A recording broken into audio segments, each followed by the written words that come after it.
California is a state that needs little introduction.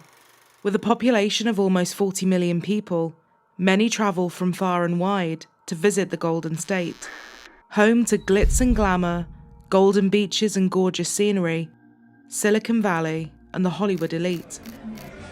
But like most places, California is definitely not without a darker side.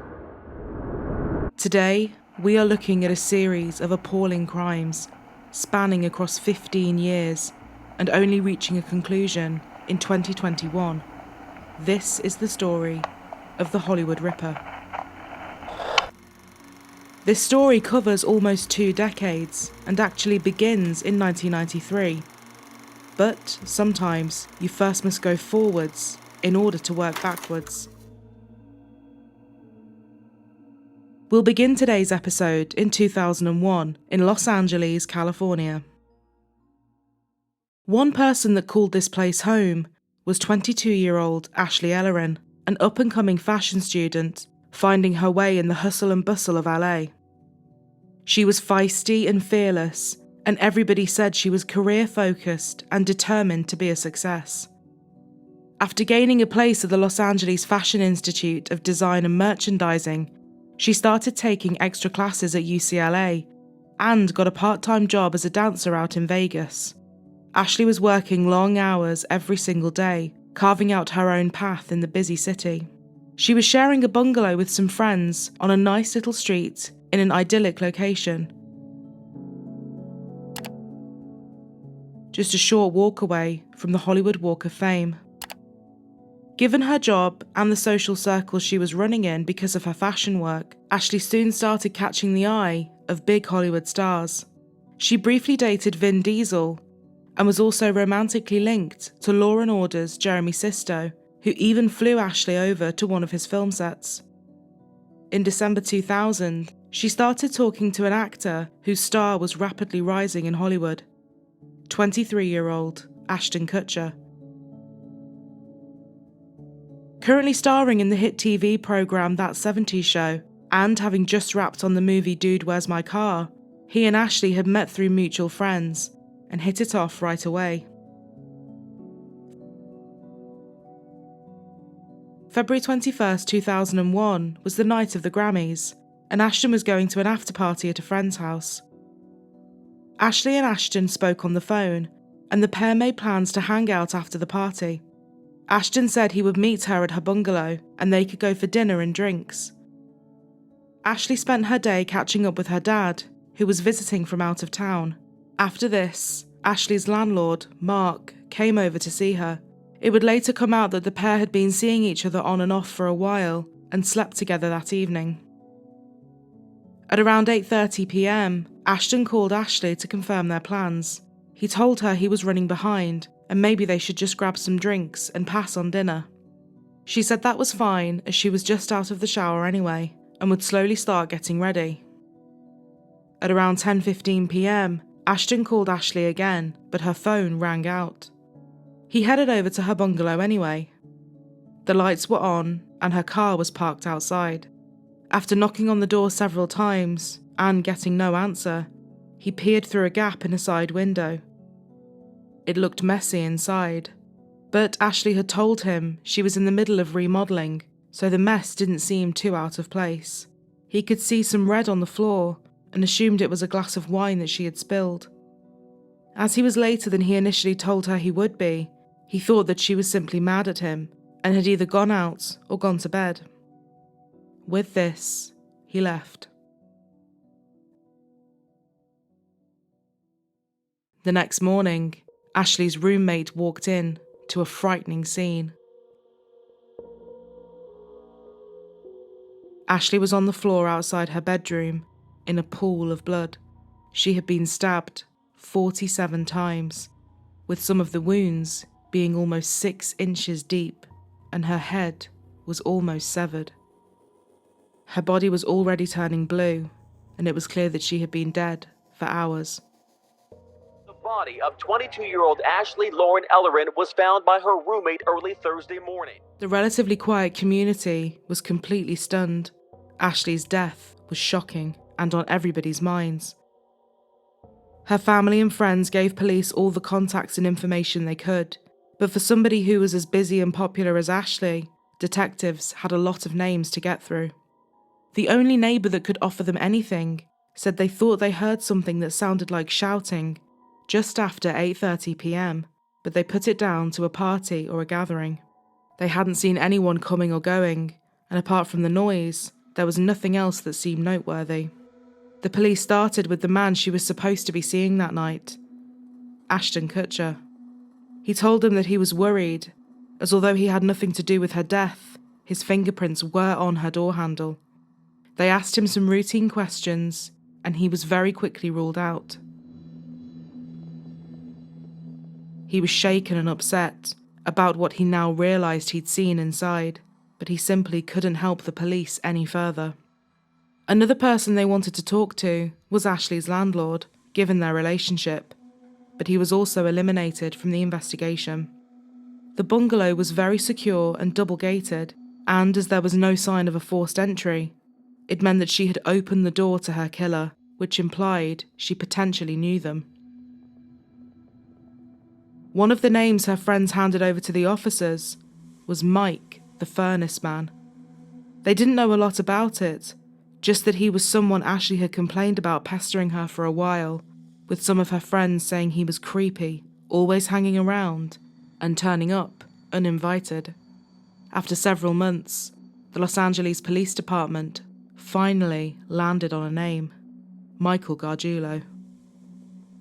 As detectives started trying to locate Michael to ask him some questions about his whereabouts that night and his connection to Ashley, they received a surprising call from the Cook County Sheriff's Office in Illinois. They had recently opened up a cold case from 1993 and were looking for someone currently living in Los Angeles that might be able to help them. None other than Michael Gargiulo.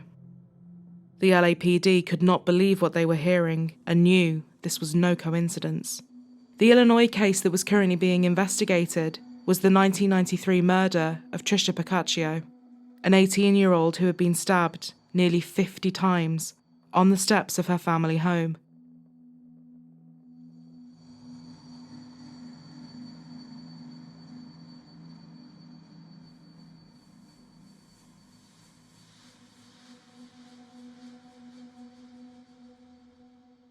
On the night of Friday, August 13th, Trisha met up with some friends for dinner at a TGI's. It was one of their last nights together before they all went their separate ways to various universities.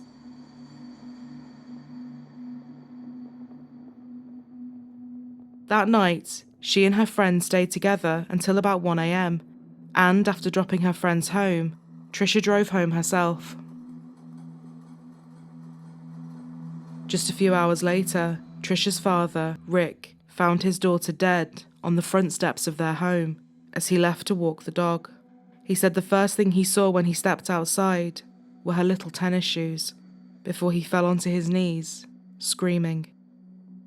She was covered in wounds and blood, and one of her arms had been broken.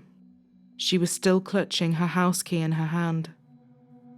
She was found violently stabbed and slain near the doorway of her family home just days before she was supposed to have begun her college career. She had fought her killer hard, and there was DNA under her fingernails. But these samples would lie dormant for many years, given the fact that forensic technology was in its infancy. Trisha's parents said that she was a dream child, a straight-A student, a debate team champion, and one of the hardest working and kindest people they knew. She was set to study engineering at Purdue University and was most definitely up for any challenges life threw her way. Nobody could believe that anyone would want to hurt her in such a brutal way, and they simply had no names and no suspects. Before long, Trisha Pacaccio's case went cold. Her mother, Diane, said that the police had told her, unfortunately, some cases just didn't get solved, and that's the way it was. She said, if they thought they were going to turn up on my doorstep and tell me that I have to accept that, they knocked on the wrong door. But sadly for the family, it seemed it had just been them fighting for answers for the last 7 years, until it was reopened now that forensic testing had come such a long way. The Cook County Sheriff's Office wanted samples from everybody that had been in contact with Tricia around that time. After she was found on that fateful morning, Michael Gargiulo had actually been one of the first people on the police's radar. He had admitted to driving Tricia to a friend's house 2 days before she was killed. He was also good friends with her brother Doug, and a frequent face at the Prosecution home. He was questioned by police in 1993, but no charges were filed. And now, almost a decade later, officers wanted to talk to him again.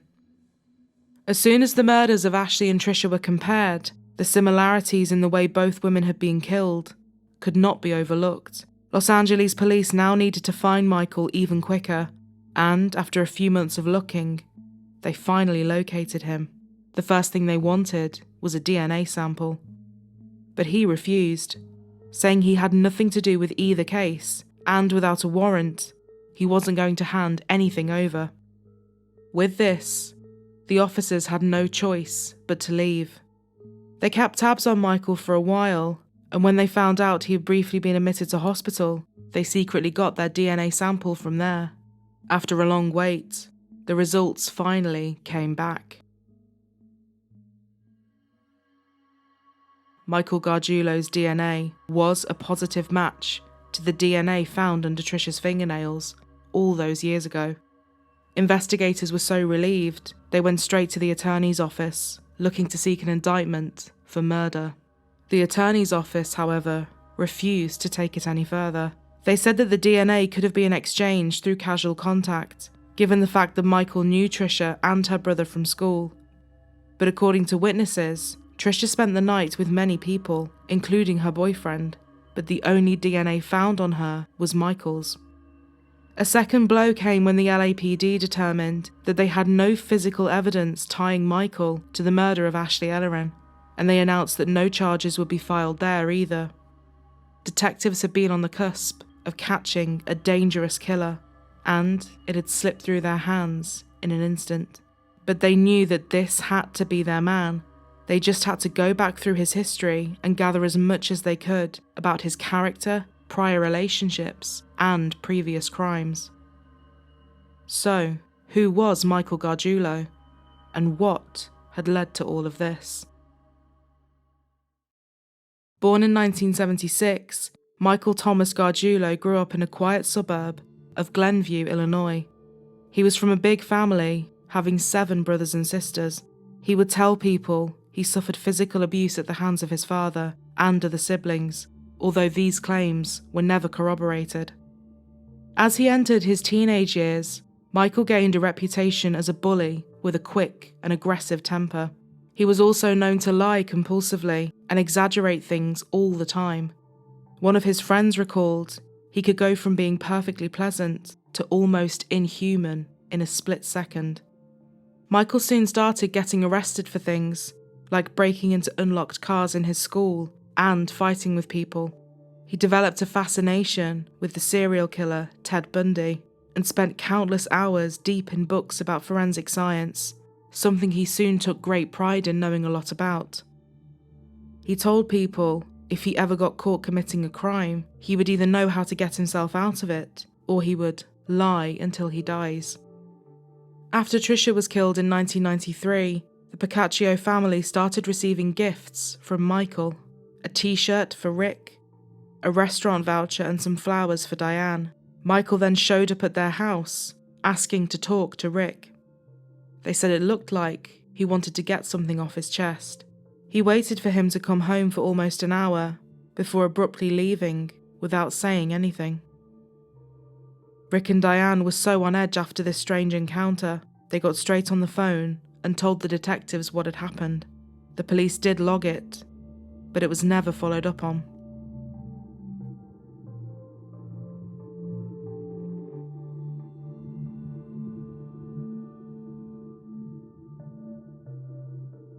In 1997, officers saw another chance to try and get Michael to talk about Tricia.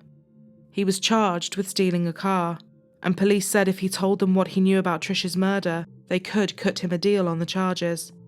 but he still sat quiet and said nothing at all. Former girlfriends of Michael had horror stories to tell of their time with him. One said when she was 17, he handcuffed and raped her.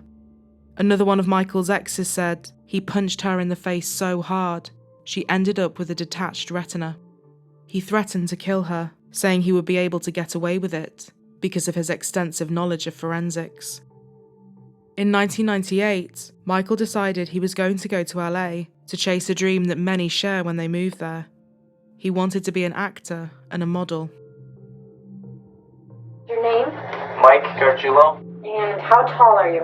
6'2", And how much do you weigh? 165. Michael quickly got a job as a bouncer at the Rainbow Bar and Grill on Sunset Boulevard, West Hollywood. No sooner had he been hired, he was let go for punching a customer in the face. During his brief time there, Michael made friends with 2 other bouncers. They said that Michael had once asked them if they'd ever killed anyone. He then admitted to murdering Trisha Pacaccio back in 1993. "I buried a bitch. I left the bitch on the steps for dead," he calmly said. With Michael's reputation as a liar, the 2 men assumed that this was just another one of his wild stories.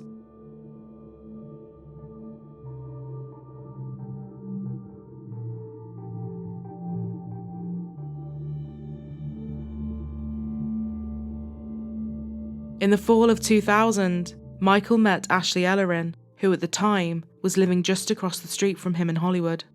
He offered to help her change a flat tire, and the pair exchanged numbers. This short encounter soon became a fatal obsession. Before long, he was trying to visit her at all hours of the day and night, sitting outside her home in his car and turning up wherever she was. Despite all of this and the DNA matches, 4 years would pass since that fateful day back in February 2001, when Ashley was found dead, and over a decade since Trisha was killed. It was now 2005, and police were still working on both cases. Although they still only had one suspect, they didn't have enough to meet the threshold of what was required to file charges. To their horror and dismay, another shocking and disturbing crime was about to take place across the city. A 32-year-old mother of 4, Maria Bruno, was starting fresh in a new apartment complex in East LA. She had recently separated from her husband, and she moved into a new place, looking forward to a new start.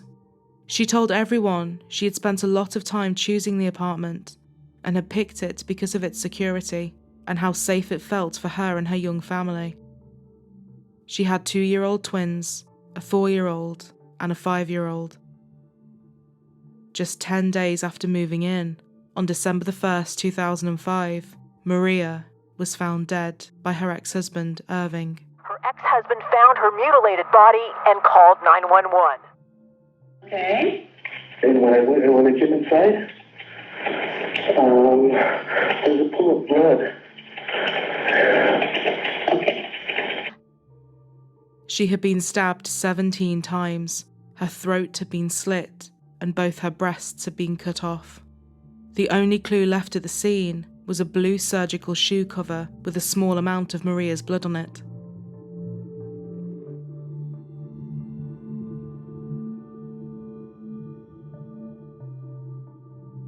Whoever her killer was, they had broken in via the kitchen window at around 1 a.m. and used one of her own knives to kill her. Experts determined the killer was left-handed.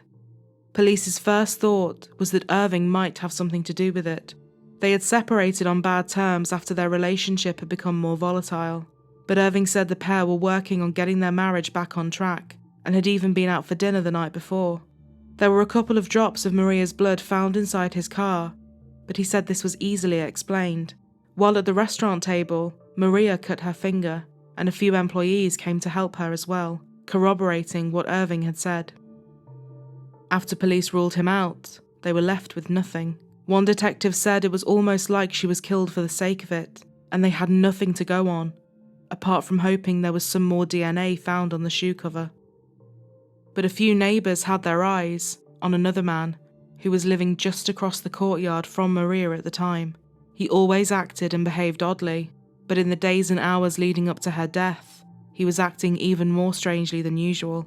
They gave police a description and a sketch was drawn up. The man they were describing was Michael Gargiulo. Michael was long gone by the time the investigation got underway, and another awful crime would remain unsolved for several years. It was around this time that Trisha's parents back in Illinois finally learned that there had been a hit on the DNA sample from their daughter's case. They were appalled that it had taken them so long to learn about this, and that Michael was still out there, free, facing no charges.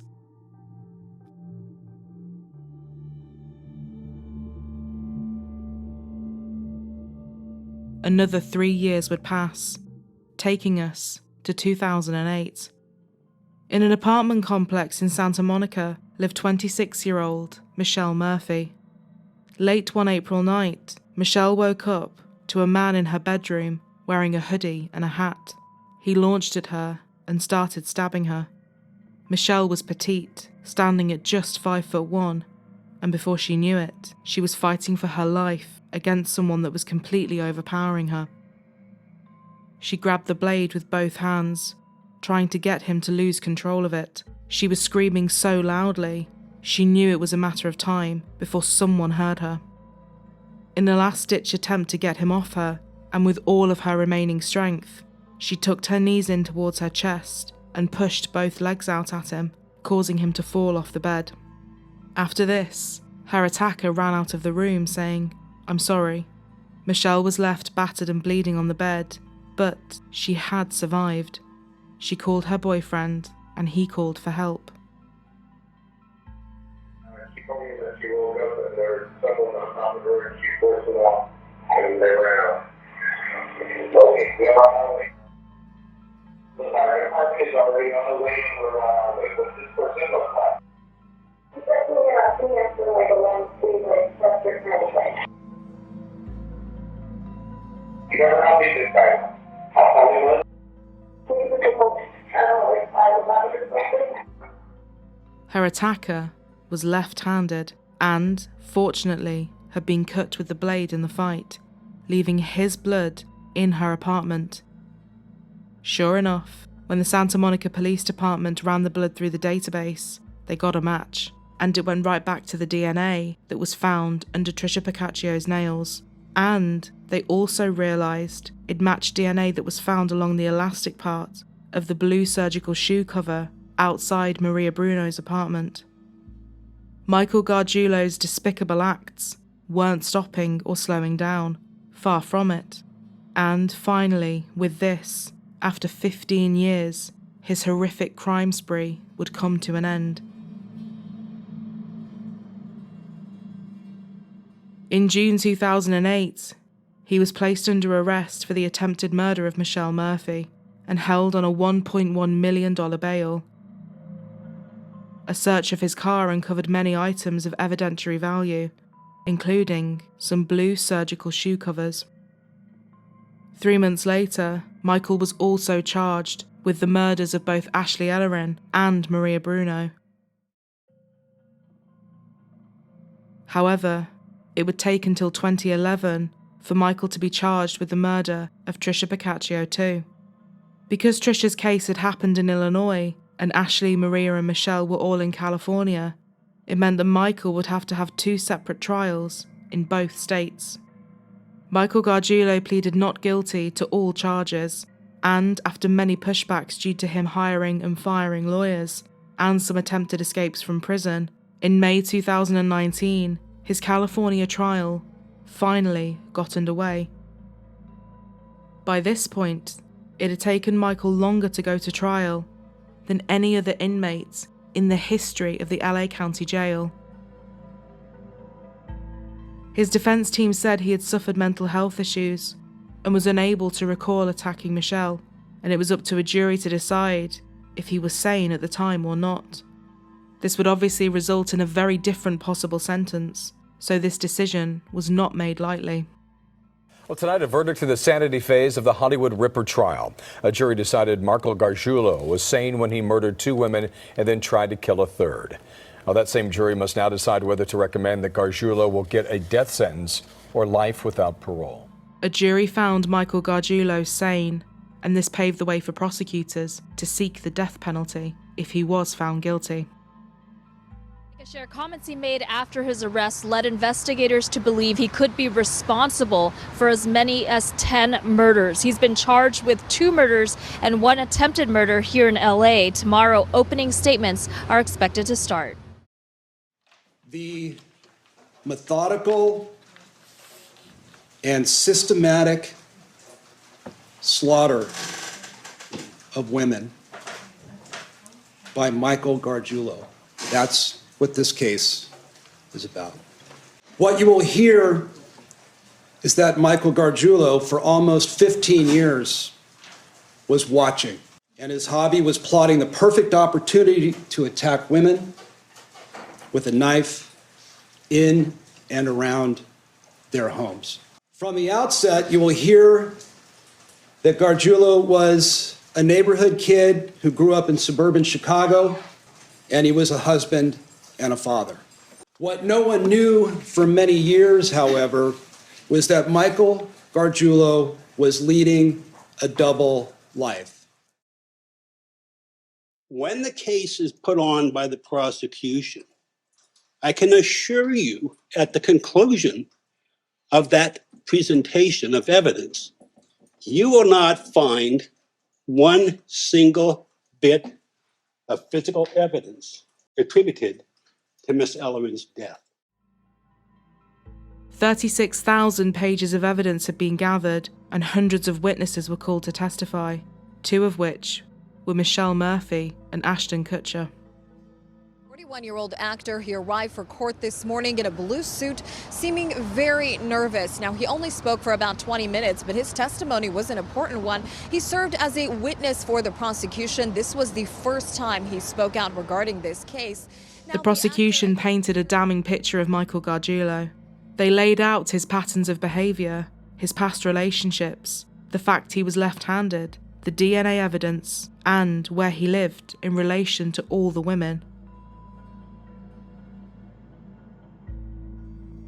The jury then left the courtroom to go and see the apartment buildings and get a clearer idea of just how close Michael was to them and how easy it would have been for him to see into their homes and keep tabs on them. White vans carried the jury in the Hollywood Ripper case to the scenes of 2 crimes. We were instructed not to show the jurors. The first location was the home of Michelle Murphy. Jurors were also taken to a second location, this Hollywood home where 22-year-old Ashley Ellerin lived. Prosecutors say Gargiulo lived in a building close to Ellerin's home. He met her once as he changed a tire, then allegedly stalked and murdered her. Michael's defense team, however, raised the fact that no evidence had actually been found in Ashley's home. There was no DNA, no witnesses. It was purely circumstantial evidence, which they argued threw into question the entire trial. Ashley Ellerin's landlord, Mark, then became the defence's focus, and they argued it was entirely possible that after they had slept together that evening, he had killed her. They said this was further corroborated by the fact that when Ashton called her, she told him she was just getting out of the shower, and Mark had already admitted to being there at that time. They said given how she was found, how soon after she got out of the shower she was killed, and the fact that just after 8:30 a neighbour heard something, it put Mark right there at the time, and he was most definitely not in the clear. The law enforcement concluded 1 or 2 things on how the person who killed Miss Ellerin, how that person got into her residence. One conclusion, that she knew the person. The other conclusion is that whoever made entry into the location had a key and locked the door. You're going to learn in this trial that there were 4 people who had keys to the residence of Ashley Ellerin. Obviously, Ashley had a key to her house. Her roommate at the time, Jennifer DeSisto, had a key to the residence. there was a friend of hers and a former roommate. And then lastly, and I think significantly, the apartment, or I should say the building manager, a man by the name of Mark Durbin. Mark Durbin. I think he's going to be an important witness for you to focus on. They also said that the DNA found near Maria Bruno's home was probably because Michael was a repairman at the time. He could have worn a pair of these during a job on the complex and innocently become caught up in the investigation. His lawyer pointed towards her estranged ex-husband and their toxic marriage. The prosecution, however, said that this was nothing more than a desperate attempt to point the finger at innocent people that had already been cleared by police many years ago. Given Michael's obsession with Ashley Ellerin, he was likely watching her bungalow all evening. When he saw Mark leave, he spotted his opportunity and ran over, taking him just seconds. Ashley could have opened the door straight away, thinking it was Mark coming back to get something, and, as it was just a matter of minutes later, she would still be in her robe from the shower. They said the same could be applied to Maria Bruno, and the DNA evidence was clear, as it was in the case of Michelle Murphy. The trial was a grueling one for everybody. Even reporters who were seasoned in these type of cases and knew them pretty well often had to turn their heads away because the evidence was so graphic and gruesome.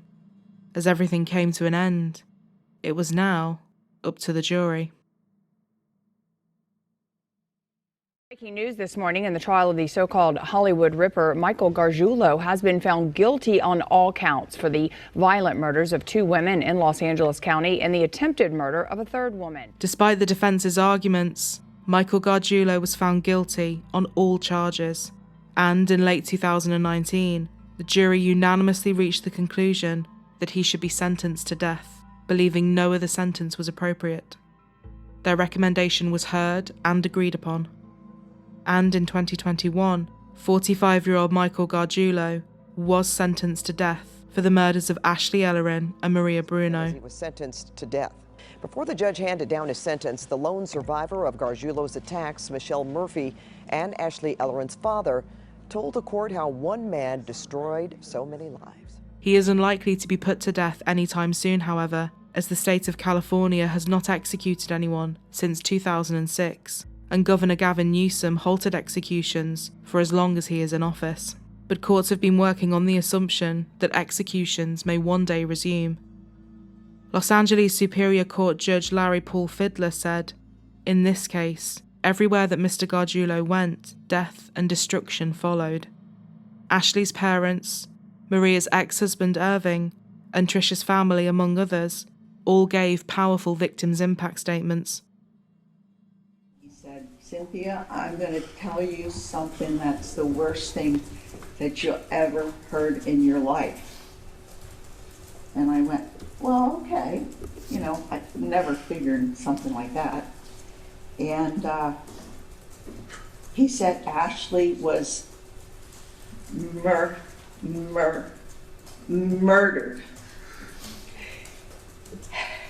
And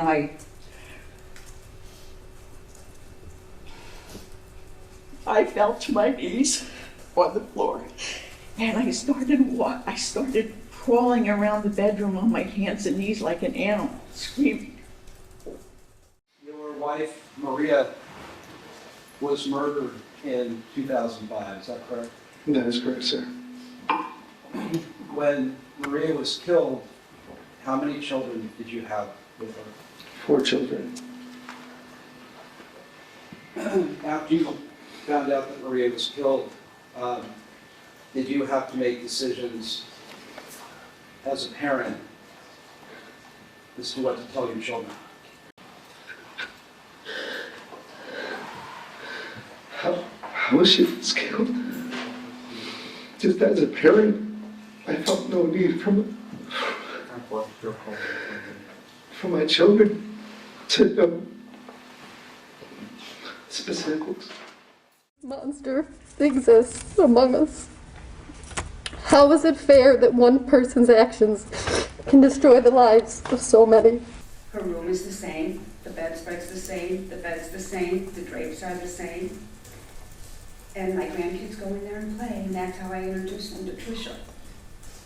And that's why my granddaughter knows her very well. She wears her clothes, she puts on her high heels, and she enjoys it very much.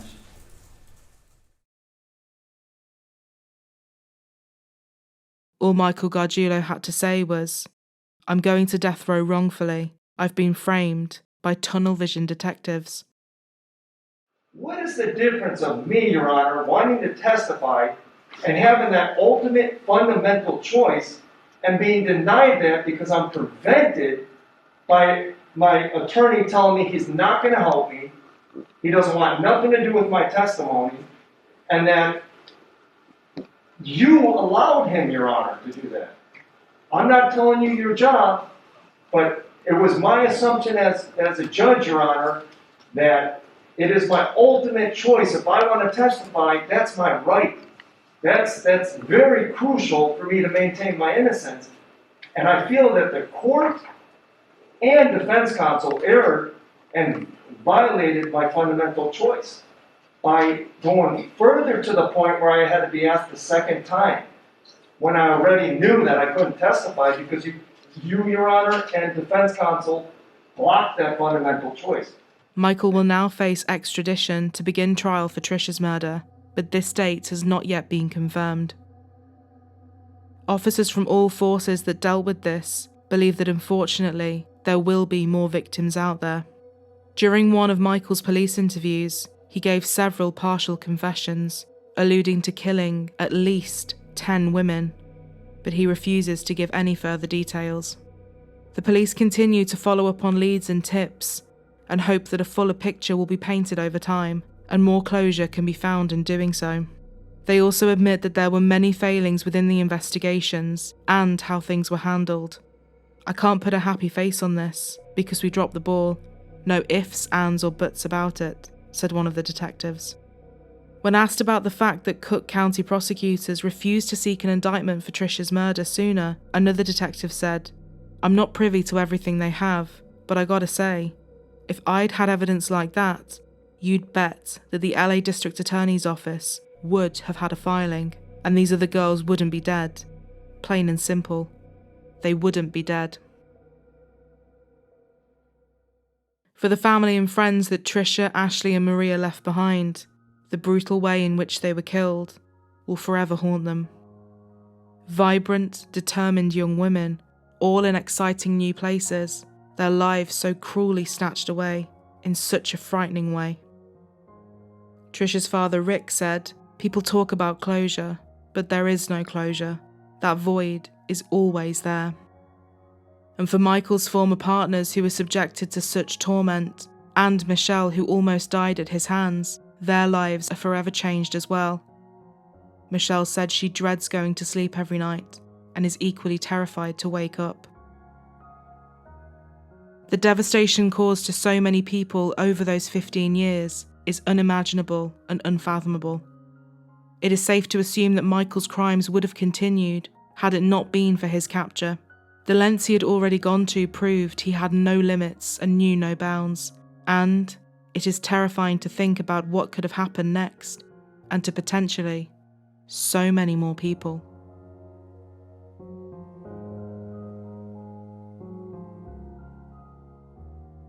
For those of you that like to listen on the go, we now have our episodes in podcast form, and you can now find this via the link in our description box or by searching Truly Criminal Podcast on your podcasting platforms.